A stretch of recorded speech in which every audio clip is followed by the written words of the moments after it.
quality shot right there.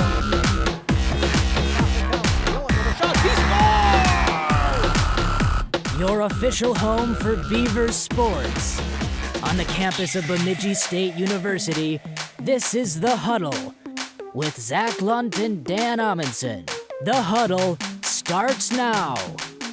Welcome to The Huddle. I'm your host, Zachary Lunt. My co-host over here, Dan Amundsen. How's it going today? Pretty good. Good. All right, let's start out with football. There's the new exciting news here today. Today, actually, they released the new signing list for next season. So there'll be 36 players that have been announced on there, and you know one of them from Woodbury, and I know one of them from Bemidji. Sure, yeah, nice. Yeah, so the one from Woodbury, Zach Anderson, he was an old teammate of mine actually. Last year he was a varsity captain, and he had a really good year. He led the team to a 7-1 conference, or regular season record, and then a conference championship and a section championship. Then they lost to Lakeville South in the state championship. So Zach's going to be a good kid to have up here. I'm excited for him, and congratulations, Zach. Yeah, and then I know Caleb Grant. He's a running back they signed us from Bemidji State. He was a senior last year, obviously, and bringing with over 1,400 yards rushing in Bemidji State, and they also were bring them to semifinals in state. So yeah, they had a good year too. Yep. So yeah, and that's not all the players that are going to be here. There's going to be some players who walk on next fall. So that's just those who signed a national letter of intent. Yep. So things should be going in the right direction for Beaver football. For sure. All right. Well, now let's get into basketball here for Bemidji State. Women's lose to Sioux Falls Friday, 94-47. And then on Saturday, lose to Southwestern Minnesota State, 72-51. And what's your thought on these tough losses? That Friday loss is pretty ugly. Yeah. Obviously you can have a good team playing a bad team, and we know Bemidji's not the greatest team. But to get a score like that, you also have to have some things just really not go your way. And sometimes that happens. So it could be one of those cases where the score makes it look worse than it really was. But at the same time, you put up an ugly number like that, it kind of tells the tale of the season of how it's gone for Bemidji, and just things haven't gone their way, and that's how it goes this year. You got to kind of just keep battling through it and try to reach the end of the year. I know it's hard, especially at this point when you're just not winning. It's hard to show up to practice. It's hard to show up to games. It's hard to want to keep working at it, but you have to, especially if you're a younger player.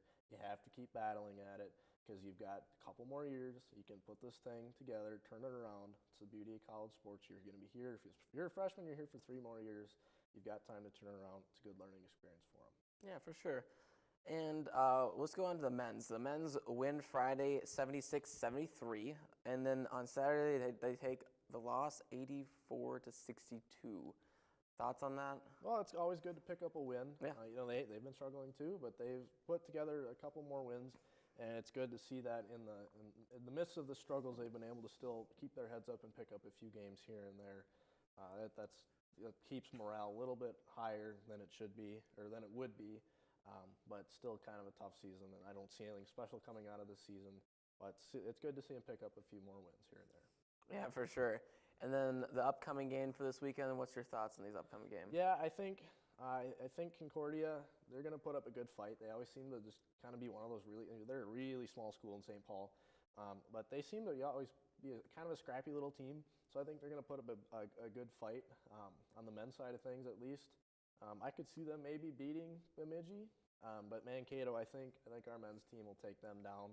But who knows? The way it's gone, who knows? I don't really know.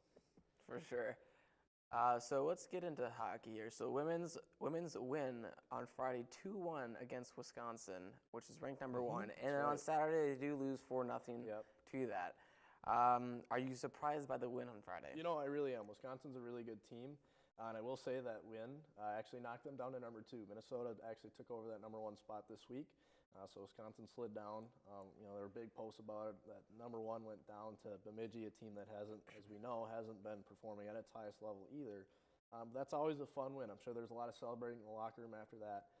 It's kind of deflating for the weekend to come back and lay a goose egg on Saturday. But still, what a fun game. That's probably going to be one of the highlights of the season for these girls.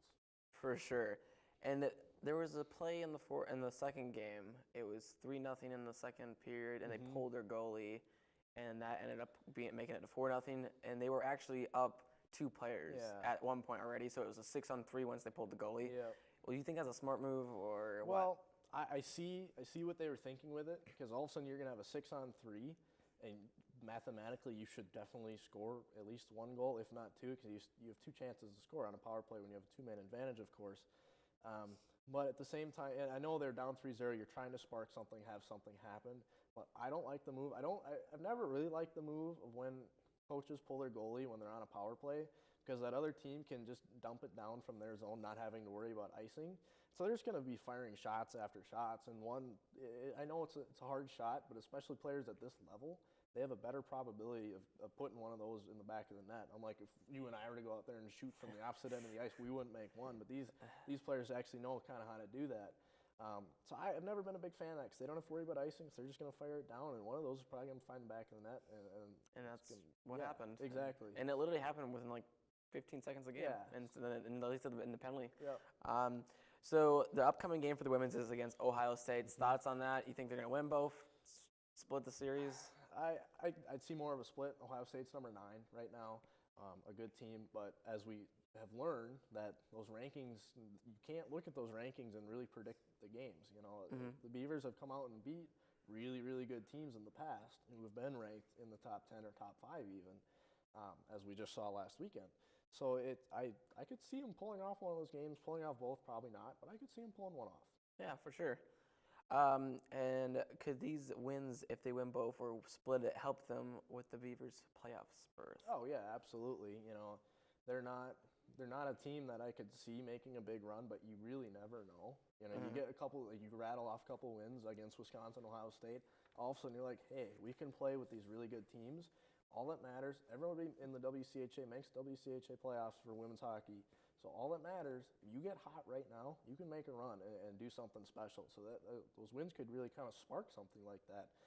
Do I really expect that to happen? No. But at college sports, weird things have happened, so you never know. Yeah, for sure. So the men's upcoming game, for the men's hockey, I should say, upcoming game is against Ferris State.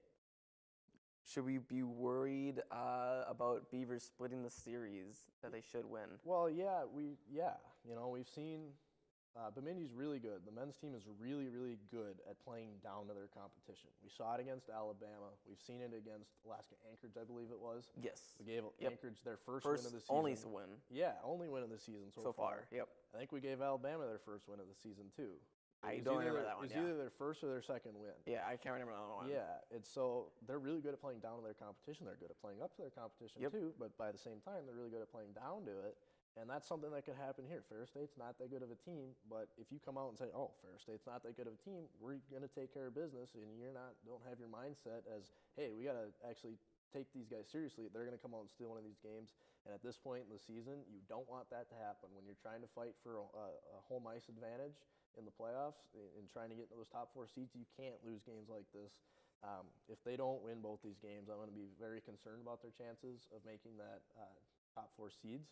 I don't think they have a chance of falling out of the playoffs, but these are 2 games they should win and ultimately kind of need to win. Yeah, I agree. So with the week off, do you think this could affect the Beavers' play? It sure could. They've been in a rhythm. You know, you play Friday, Saturday, you get into that rhythm. All of a sudden you got to sit 1 week off. I'm going to use the example from the NHL. The Wild just got off their All-Star break. They haven't won a game. You know, they're playing pretty decent up until that, and then they had a week and a half or something off, and it's kind of thrown them off a little bit, I think. And so the same thing could happen here. You know, you sit, your legs get a little, I guess, weaker. I mean, not really. You just kind of don't. It takes a little bit to get your legs back under you, and you kind of get out of your rhythm, and that could throw them off for a bit. But I think they'll be able to jump right back in it pretty soon. All right. Well, that's all we have for this, but we do have a special with Cassidy, who will bring us track updates on the other side. All right. Thanks, Zach, for that wonderful introduction. I'm Cassidy. I am normally behind the camera, but today I'm in front of it to talk to you about women's track and field. This year, big things have been happening for the Beavers. We've had 8 school records and 2 national qualifiers so far this indoor season. The national qualifiers include Krista Benson, a senior who qualified in the pentathlon, which includes 5 events in one day. Her score was 3,430 points. Venice Stewart, a sophomore, has 3 school records. She has a school record in the 200-meter dash, the 60-meter dash, and the 300-meter dash. She is qualified for nationals in the 200-meter and the 60-meter. Other school records include Krista Benson in the 200-meter hurdles with a 29.11. Freshman Kylie Monson has a school record in triple jump with 36 feet, 11 inches, and 3/4. A new 4x1600 record has also been set. 4x1600 means 4 people running the mile. Their time was 23 minutes and 20 seconds. The team included Ashley Hettering, Ryan Prigge, Christian Patron, and Elena Storms. There's also been a new 4x400 meter record, which is 4 people running 1 lap around the track or 2 laps around the indoor track. This includes senior Krista Benson, freshman Beatrice Jelland, junior Jada Barker, and sophomore Venice Stewart. Their time was 3 minutes and 58 seconds. Freshman Ryan Prigge set the school record in the 1,000 meter with a 3:57. And that's all I have for track. That's the indoor season. We're moving on to outdoor pretty soon. They go to SDSU this weekend. The last indoor meet before conference. We're hoping to make more school records and hopefully qualify a few more girls for conference. That's all we have for the huddle. Thank you for watching.